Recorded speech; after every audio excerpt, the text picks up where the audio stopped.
சாமிக்கு புழுங்கல் அரிசி சாதம் நெய்வேத்தியம் செய்யலாமா கூடாதா? புழுங்கல் அரிசி நெய்வேத்தியத்திற்கு உகந்தது அல்ல, பச்சரிசியே சிறந்தது. அதற்கான காரணம் என்னவென்று தெரியுமா? அரிசியை ஒரு முறை வேக வைத்து விட்டால் அதை உடனே நெய்வேத்தியம் செய்துவிட வேண்டும். நெல்லை ஒரு முறை வேக வைத்து காய்ந்த பிறகு அரிசியாக்கிவிட்டால் பழைய சோறுக்கு சமம்தானே. எனவேதான் புழுங்கல் அரிசி நெய்வேத்தியத்திற்கு உகந்தது அல்ல என்று சொல்கிறார்கள். பச்சரிசியே சிறந்தது.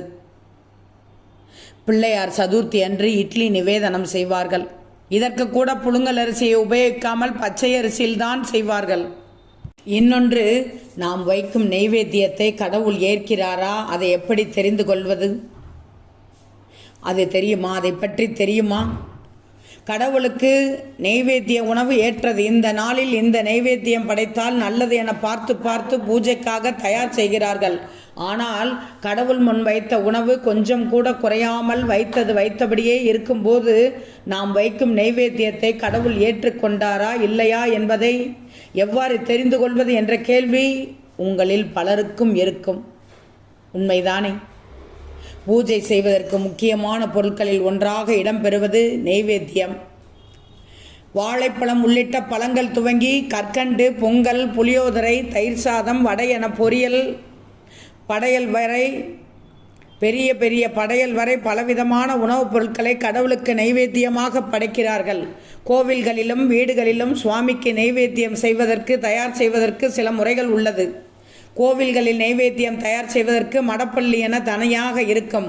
இதில் நெய்வேத்தியம் செய்யும் பணியில் ஈடுபடுவோர் எழுவது, குளிப்பது, எந்த நெய்வேத்தியத்திற்கு எந்த வீதத்தில் பொருட்கள் சேர்க்க வேண்டும், சமைத்த உணவை எந்த பாத்திரத்தில் எப்படி மாற்ற வேண்டும், அதை பூஜைக்காக எப்படி எடுத்து செல்ல வேண்டும், நெய்வேத்தியமாக படைத்த பிறகு அந்த உணவை என்ன செய்ய வேண்டும் என இப்படி ஒவ்வொன்றிற்கும் ஒரு முறை உள்ளது. அப்படியென்றால் கடவுள் நெய்வேத்தியத்தை ஏற்கிறாரா என்ற கேள்வி உங்களில் உள்ளது. இந்த கடவுளுக்கு இந்த உணவு ஏற்றது, இந்த நாளில் இந்த நெய்வேத்தியம் படைத்தால் நல்லது என பார்த்து பார்த்து பூஜைக்காக தயார் செய்கிறீர்கள். ஆனால் கடவுள் முன் வைத்த உணவு கொஞ்சம் கூட குறையாமல் வைத்தபடியே இருக்கும்போது நாம் வைக்கும் நெய்வேத்தியத்தை கடவுள் ஏற்றுக்கொண்டாரா இல்லையா என்பதை தெரிந்து கொள்வது பலருக்கும் இருக்கும் தானே. கடவுளுக்கு நெய்வேத்தியம் வைக்கும்போது சிறு குழந்தைக்கு உணவு கொடுப்பதைப் போல் பாசத்துடனும் பணிவுடனும் தன்மையாக படைக்க வேண்டும். இறைவன் நாம் படைக்கும் உணவில் கலந்திருக்கும் பக்தி, அன்பை மட்டுமே ஏற்றுக்கொள்கிறார்.